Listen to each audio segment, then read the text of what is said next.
let's start today's discussion.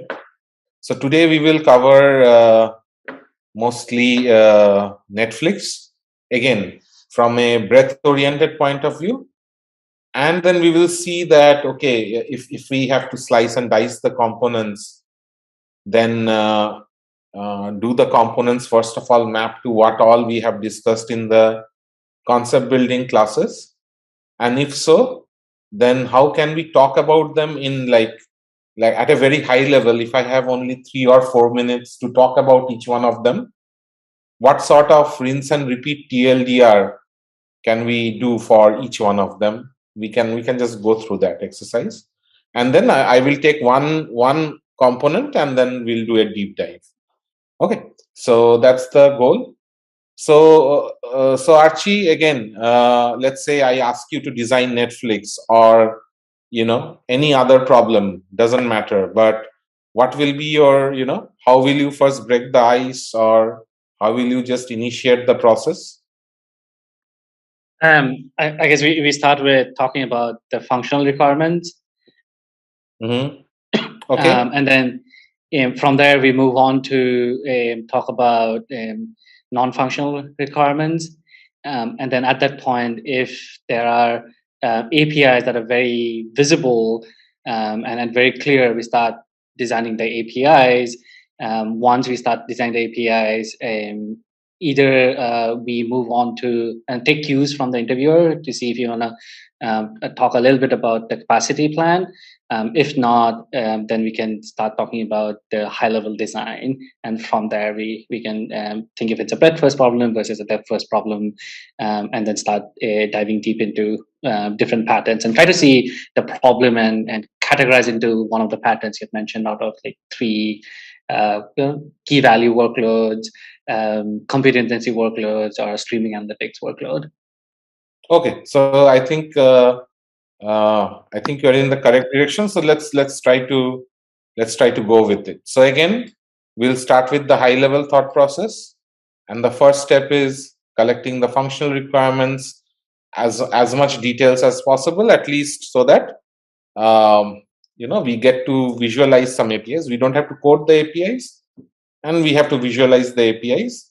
And again, design constraints, if the APIs are clear or if the APIs are really less in number, then we can collect at this point. But if there are a lot of APIs, right, then it's better to, or if the APIs are not clear, it's always better to revert to, especially the performance and scalability numbers. You can defer once you are going component by component. It becomes easier of what to ask. So these are the steps. Again, the functional requirements is a must, and the design constraints or the NFRs depends on how large the problem is or how small the problem is, or if the APIs are very well laid out or there are only a few APIs you have to deal with. But other than that, if you think that it's better to come at a later time when the questions will be more clear, we'll come back at a later time. So, okay, so for this particular problem, let's say designing Netflix, what do you think? What kind of functional requirements? Let's say, like let's like we all use Netflix as an app. So just tell me, like, what does the app do? What does the app serve? Like everything possible that you can think of. Yeah. It gives us an ability to stream songs. No, I'm kidding. It gives us an ability to watch videos that's hosted on Netflix platform. It gives us the ability to search.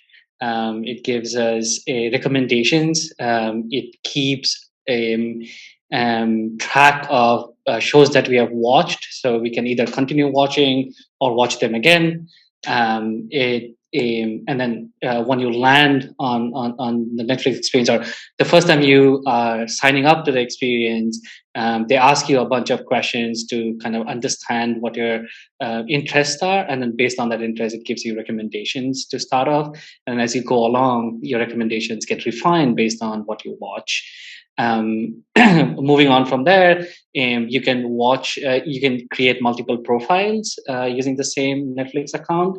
So it gives you that ability. It also gives you the ability to watch on different devices. And you can start watching on a TV and then move on, close the TV and then continue watching it on your phone, and it'll remember where you paused, so you can play right from where you had paused. It gives you the ability to stream at a higher resolution, and also at a lower resolution.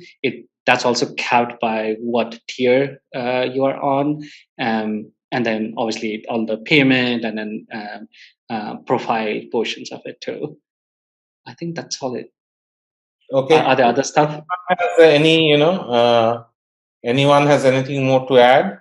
Yeah, I think like two types of users. One user is like who are consuming the content of Netflix. The other type of consumers, other type of users are the people who are going to upload the content. There are two types of people who can upload the content. One is the studios with whom Netflix has partnered, and Netflix themselves upload the content because that's where their secret sauce is nowadays. Yeah, the number of movie titles are less compared to other, I think, Prime Video and all that. But like these guys are putting a lot of emphasis on Netflix themselves creating the content and uploading. That's where they're getting a lot of traction of the late. Okay, so basically, content curators, content creators, and content consumers, the two actors. And the payment is another one. Payment, okay. Okay. The subscribers have to make the payment. Mhm. Okay. Okay. I think yeah, that's good. Tanmay, anything else that you would want to add? I think one of the key areas is the star rating for the movies that we watch, so that other folks can get to see how exactly the movie is going to look like. But I think apart from that, pretty much Archie covered most of the stuff. Mhm. Lina, you want to add anything more? Yeah, I think the watch history, like the users watching some videos. Watch history. Okay. Okay. Yeah. Okay. So why don't we? Yeah. Okay. Sounds good. So let's look Oh, into one more it. thing. One more thing. Key item, Niloy. I think is the thumbnail. Thumbnail of each of the videos. Metadata.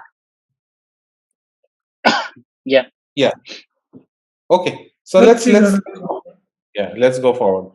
Okay. So basically, some of the functional, if like as an user, as a consumer, again, because I am mostly a consumer, so from a consumer point of view, if I see what the portal or what the application allows me to do is, first of all, I should be able to create my profiles, one profile or multiple profiles per account, create an account, multiple profiles per account, maybe multiple controls per profile. So this is one component. Then the other is search. Definitely, search is another component. Then user activity tracking. This may not be really visible to the end user, but definitely, Netflix is like whenever you are spending some time on a movie, whether you are hovering over or whether you are clicking on the metadata of some movie, or whether you are rating or endorsing movies, there is this they're tracking it, right? And that actually probably happens in the background to generate recommendations, to create personalizations, etc. So user activity tracking is something that is pretty important for any kind of recommendation based application. There has to be some sort of activity tracking. Then user content save points. So basically, whenever you are watching a movie, you have to, like, there are save points so that you can switch your devices, etc., and still you can continue from where you have left off, right? So definitely there is a save point service, right? That given any content that you are watching, there's a save point that you have to kind of persist. Then recommendations is a big deal, right? Again, recommendations has a lot of forms, personalized recommendations, trending movies. So trending movies is another requirement. Then the user dashboard, basically that's what is served to you, right? Whenever you come into the portal, come into the application, that's what you see, a curated dashboard. So that's the dashboard experience that you get. Then payment is one component as well. You have to be able to handle payments. Then the content management, definitely the metadata, the upload, then the device specific streaming or delivery, rights, licenses, categorization, etc. Then notifications, as I said, trending movies, then watch history, endorsements, and analytics. So analytics is, again, everyone probably has some offline analytics. So analytics is something that is not in the forward going path, but this seems to be a few things at a very high level.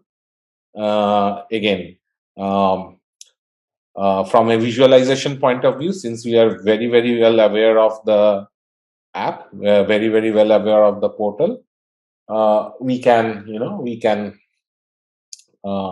basically deal, like, we can visualize, right? There's no problem in visualizing what we are looking for here.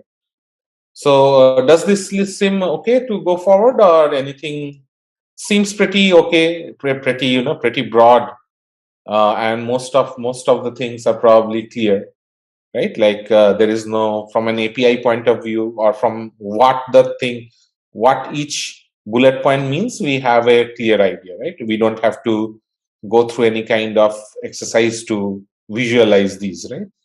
Okay. So now from a NFR point of view, there are so many things here, right? So collecting the NFRs at this time will not be that productive, because there are so many APIs.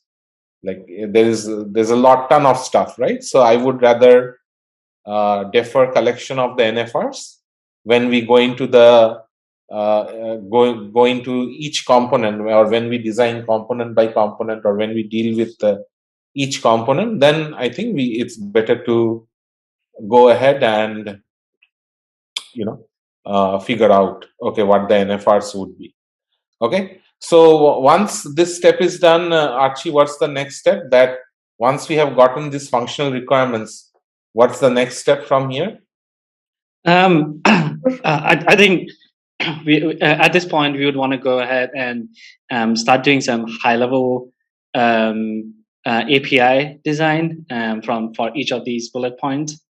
No, I think I would not agree, or whatever we spoke is. So these are a lot of functional requirements. So rather than jumping into the APIs, first we'll have to figure out at a high level whether all these cluster the requirements. Yeah, so we'll have to cluster them into microservices, right? Like, and what is the definition of a microservice? Is like, if a single team can handle all of this, or if you want to bring agility or parallelism in the development, and if you think that these functional requirements can be met by different components, where each component can be handled by a different team, can be deployed separately, loosely coupled from one another, can be maintained, operated at a granular level. So basically take this large problem statement and then try to bucketize in that way. And one of the approach that I follow is that if the data models look the same, then that's my approach. But again, up to you. Yeah. Now go ahead. Yeah. Somebody was talking. Yeah. I was just saying, Nilay, that so pretty much like make it either independent or put the stuffs together which are related. Yeah. So that's the judgment call that you have to make, that whether all these can be put together, handled by a same team, or can be parallelly developed, parallelly deployed, mutually exclusive. You can have mutually exclusive teams working on it. So what do you think from here, Archie? What do you think? Nilay, one question I have. See, after we got these functional requirements, I think you are going to the next step where you are trying to bucketize. But so which approach we should take? Should we immediately go and bucketize, or we should get the non-functional requirements and then later do the bucketization stuff? So non-functional requirements are not required for bucketization, right? Yeah. Non-functional requirements are meant for performance and scalability. So when we are dealing with performance and scalability, then they become relevant. The non-functional requirement, whether it's large or small, big or heavy, doesn't really change your decision making during bucketization, right? So is not relevant at this point. So you can take it, but you can also say that like it's not relevant. When it becomes relevant or when it becomes necessary, I can collect it. That much you can say. But like always, also, your Nilay, recommendation is to go for bucketization after collecting the functional So the requirements. thought process is that you are, first of all, it's a product manager who takes the functional requirements, and then he passes the functional requirements to the engineering leader. Now the engineering leader will try to scope it out first. And as I said, that there are so many things. If I start taking functional like NFRs about each of these things, probably 15 or 20 minutes will just go ahead, and there's so many things here, right? So I would rather go, and then component by component I will say that my engineering team A, when he builds A, he will talk about it. When somebody builds B, B will deal with it. So I will parallelize that effort in the real world, right? Why would I want to take 50 different things and serialize that process, right? Let me first divide the work into my teams. Let the engineering team come in and ask about it. Like, it's common sense here. Yeah. Okay. Cool. Thank you. but I think Nilay, one of the key point also he mentioned that when we have so many functional requirements and also we have 45 minutes to 60 minutes of time, right?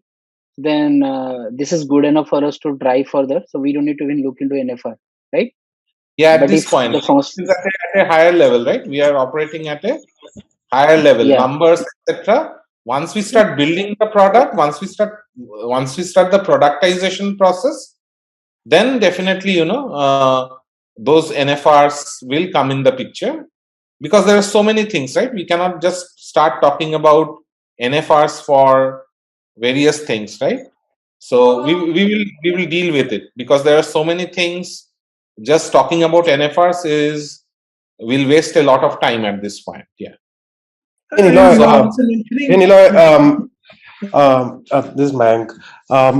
We have a lot of requirements here. Should we also discuss about the scope? Because definitely 45 minutes might not be enough to discuss everything. So in interview, should we scope first that, what requirements we might want to cover first, and then if time permits. If these are the requirements, you have to first deal with it, and then once you go for the deep diving, you can say which ones to deep dive on. But at a higher level, you have to present the high level picture, because all these functionalities are the functionalities. So that's what the interviewer has given, right? These are the functionalities. So at a high level, you have to talk about them. But then when you want to deep dive into each of them, then you tell that there are so many things I cannot deep dive. So when the deep dive portion happens, when the technical part comes in, like the engineering part comes in, you can talk about it. Yeah. It's because I was comparing this to Uber problem, and Uber also has got user profile creation and everything, and we did not talk about user profile registration and but at a high level, you have to just let me continue. Otherwise, I will drop off from the class. So let's continue the thought process, and otherwise we will not be able to complete. So this is again at a product manager level or at a project manager level. This is what the functional requirements are. So given that somebody has given you 10-15 different things, he or she is looking for something. So we'll have to see. This is a breadth oriented problem. So we have to deal with as if we have been given a breadth oriented problem. Okay. So now, just answer my questions. I'm taking too many digressions. So let's say if these are the functional requirements, now Archie, tell me whether all these functional requirements can be handled by the same team, or now what do you think? Will these now start falling into different buckets? I think there's no way a single team can handle all of them. We should probably go ahead and start bucketing them. Want to become a software engineer at Google? You can, like thousands of our students. You just need to learn from those who've already cleared Faang interviews. At Interview Kickstart, our interview prep courses are developed and taught live by 150 plus instructors from Tier 1 companies like Google and Facebook. Our courses are tailored to help you crack software engineering domain interviews, including back-end, full stack, machine learning, embedded systems, data science, and more. To learn more, book your free webinar slot today